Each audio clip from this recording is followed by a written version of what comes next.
a frozen frontier pre-colonial Alaska. This vast and untamed land with its icy expanses and rugged terrain was a world unto itself. Alaska, a land of towering glaciers, majestic mountains and deep fjords, dense forests and abundant wildlife, was home to diverse native Alaskan cultures for millennia before the arrival of Europeans.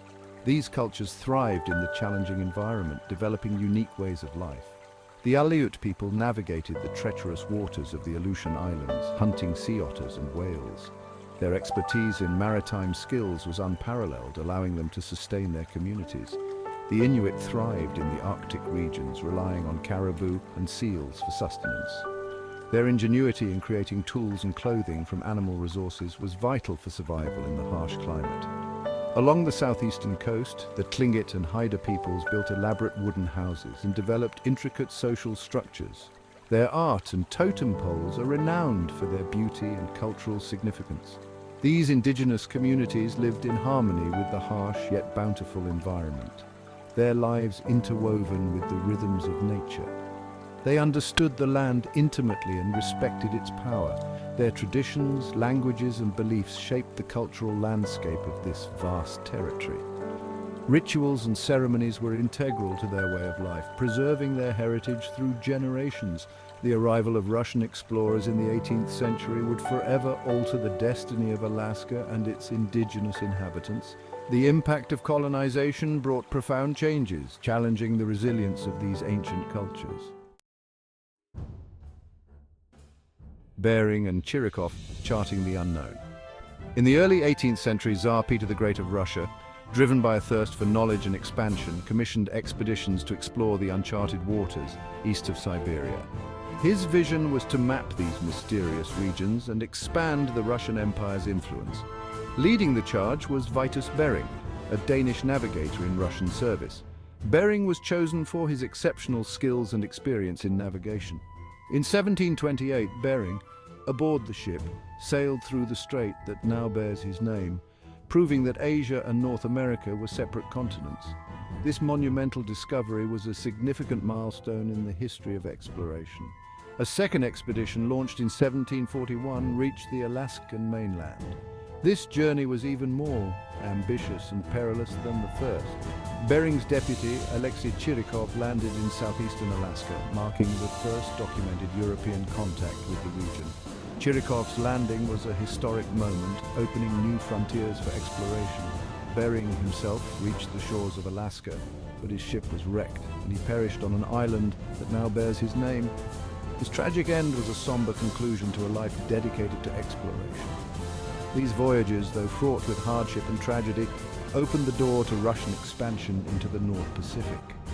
The legacy of Bering and Chirikov's expeditions paved the way for future explorers and solidified Russia's presence in the region. Fur and Empire, the rise of Russian America.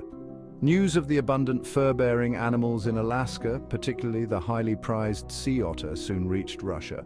Prompted by the lucrative fur trade, Russian merchants and hunters, known as, began to establish small trading posts along the Aleutian Islands and the Alaskan coast. These early outposts were often rough and isolated, manned by hardy individuals seeking their fortune in this new and unforgiving land. They traded with the native Alaskans, exchanging manufactured goods, such as metal tools and firearms, for furs.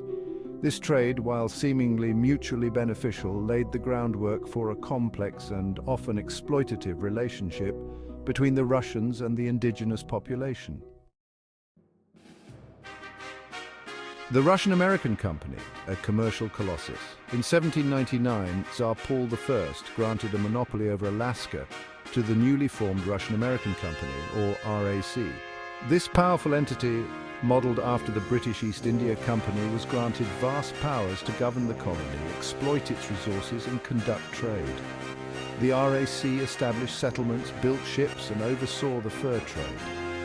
It also played a significant role in exploring and mapping Alaska's vast interior.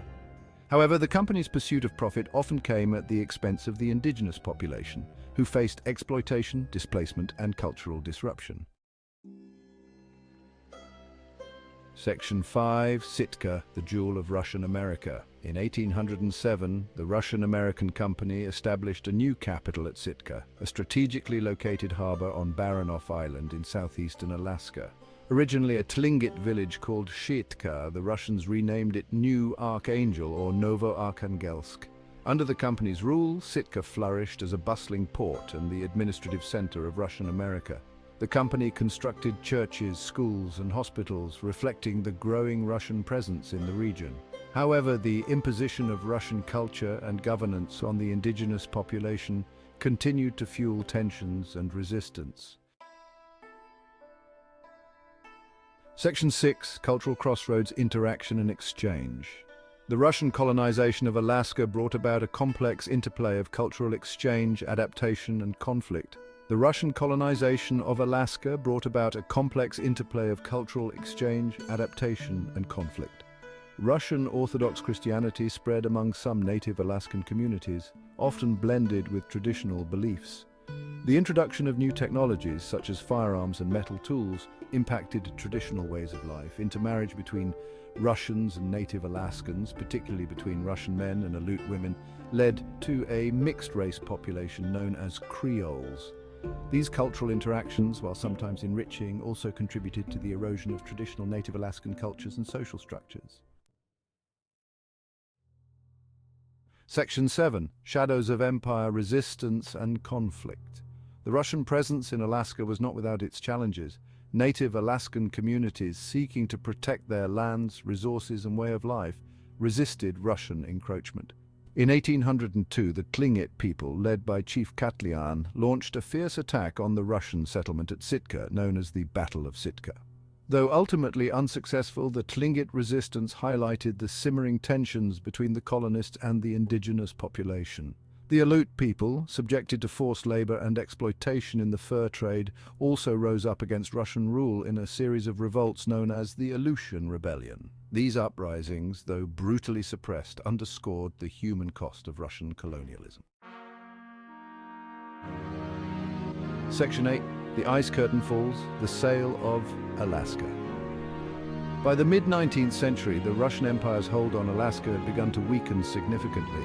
The once thriving fur trade was in decline, and the mounting costs of administering such a distant and remote colony made Alaska more of a liability than an asset for the Russian Empire. Furthermore, Russia was facing significant geopolitical pressures in Europe, and there was a growing fear of a potential British takeover of Alaska. In 1867, Tsar Alexander II made the strategic decision to sell Alaska to the United States. The deal was meticulously negotiated by Secretary of State William Seward, who managed to secure the purchase of Alaska for a sum of $7.2 million, which amounted to a mere 2 cents per acre. At the time, the purchase was widely ridiculed and derisively referred to as Seward's folly. But it would later prove to be a strategic masterstroke, granting the United States control over a vast and resource-rich territory. The acquisition of Alaska not only provided access to abundant natural resources such as timber, gold and oil, but also offered a strategic location for military and trade purposes. This monumental purchase played a crucial role in the expansion and development of the United States, shaping its history in profound ways. Section 9. A Lasting Legacy. Russian Influence in Alaska Today. The legacy of Russian colonization continues to shape the cultural landscape of Alaska. Russian Orthodox churches, with their distinctive onion domes, dot the Alaskan landscape, a testament to the enduring faith of many native Alaskans. Russian surnames and loanwords persist in the local dialect, a reminder of the intermingling of cultures. The architectural styles of Sitka, with its blend of Russian and indigenous influences, reflect the city's unique history. However, the legacy of Russian colonialism is not without its complexities. The displacement and cultural disruption faced by native Alaskans during the Russian era continue to have a lasting impact on indigenous communities today. Section 10. Conclusion, Reflections on a Forgotten Chapter. The Russian colonization of Alaska, though often overlooked, represents a significant chapter in the history of both nations and the indigenous peoples caught in the cross-currents of empire. From the daring voyages of Bering and Chirikov to the rise and fall of the Russian-American company, Alaska witnessed the ambitions and contradictions of colonial expansion. The cultural exchanges, conflicts, and enduring legacies of this era continue to shape the identity of Alaska today. Understanding this forgotten chapter is essential for appreciating the complex tapestry of Alaskan history and the enduring connections between Russia, the United States, and the indigenous peoples who have called this land home for millennia.